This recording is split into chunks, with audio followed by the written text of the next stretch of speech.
Welcome to Saravanas kitchen. இன்றைக்கி நம்ம சிவப்பரிசி பூர்ண பால் கொழுக்கட்டை எப்படி ரெடி பண்ணுறதுன்னு பார்க்கலாம். ஒரு பவுலில் 1.25 கப்பு போல் தண்ணி எடுத்திருக்கேன். இதில் தேவையான அளவு உப்பு, 1.5 ஸ்பூன் அளவுக்கு நெய் ஊற்றி நல்லா கொதிக்க வச்சிடலாம்.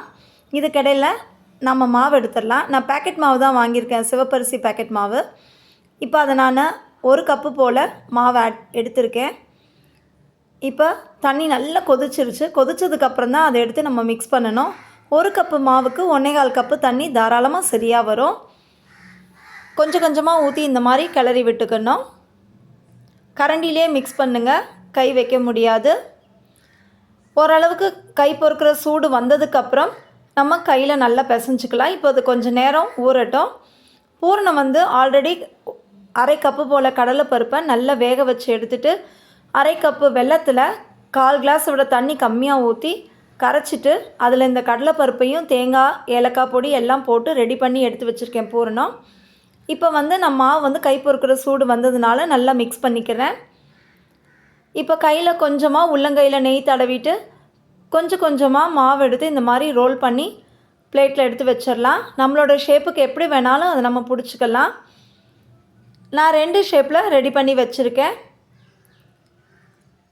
இப்போ பாத்திரம் அடுப்பில் வச்சுட்டு இதில் 3 கப்பு தண்ணி ஊற்றிருக்கேன். அது நல்லா கொதித்து வந்ததுக்கப்புறம் நம்ம ரெடி பண்ணி வச்சுருக்க உருண்டையெல்லாம் கொஞ்சம் கொஞ்சமாக எடுத்து உள்ளே போட்டுடலாம். உருண்டை நிறையா இருக்குன்னா பாதி போட்டதுக்கப்புறம் 2 நிமிஷம் வெயிட் பண்ணிவிட்டு திருப்பி தண்ணி கொதிச்சதுக்கப்புறம் மிச்ச உருண்டைகளை உள்ளே போடலாம். நல்லா கொதித்து வந்ததுக்கப்புறம் தான் நம்ம கரண்டியை வச்சு மிக்ஸ் பண்ணணும். எல்லா உருண்டையும் போட்டதுக்கப்புறம் பாருங்கள், ஒட்டாமல் கரையாமல் அழகாக வருது நமக்கு கரண்டியில். இப்போ பூரணத்தெல்லாம் எடுத்து கொஞ்சம் கொஞ்சமாக நான் உள்ளே ஆட் பண்ணிக்கிறேன். நல்லா மிக்ஸ் பண்ணிக்கலாம். ரொம்ப கெட்டியாக இருக்கனால கொஞ்சம் நல்லா மிக்ஸ் பண்ணிக்கோங்க. மிக்ஸ் பண்ணதுக்கப்புறம் 1 ஸ்பூன் அளவுக்கு நெய் ஊற்றிக்கலாம் டேஸ்ட்டுக்காக. ஆல்ரெடி நான் பூரணம் ரெடி பண்ணும்போது அதில் ஏலக்காய் பொடி போட்டுட்டதுனால நான் இதில் ஆட் பண்ணலை. கடைசியில் ஸ்டவ் ஆஃப் பண்ணுறதுக்கு முன்னாடி தேங்காய் பால் ஊற்றிட்டு 2 நிமிஷம் போல் லைட்டாக கொதிக்க விட்டுட்டு ஸ்டவ் ஆஃப் பண்ணிடலாம். ரொம்ப நேரம் கொதிக்க விடக்கூடாது. தேங்காய் பால் ஊற்றுனதுக்கப்புறம் பசும்பால் ஊற்றுனீங்கன்னா கொஞ்சம் நேரம் கொதிக்க விடுங்க. நான் தேங்காய் பால் ஊற்றுனதுனால ஸ்டவ்வை உடனே ஆஃப் பண்ணிட்டேன். இப்போ நம்மளோட சிவப்பரிசி பூரண பால் கொழுக்கட்டை பக்காவாக ரெடி ஆகிடுச்சு. இந்த ரெசிபி உங்களுக்கு பிடிச்சிருந்தா லைக் பண்ணுங்கள், ஷேர் பண்ணுங்கள், கமெண்ட் பண்ணுங்கள், சப்ஸ்கிரைப் பண்ணுங்கள்.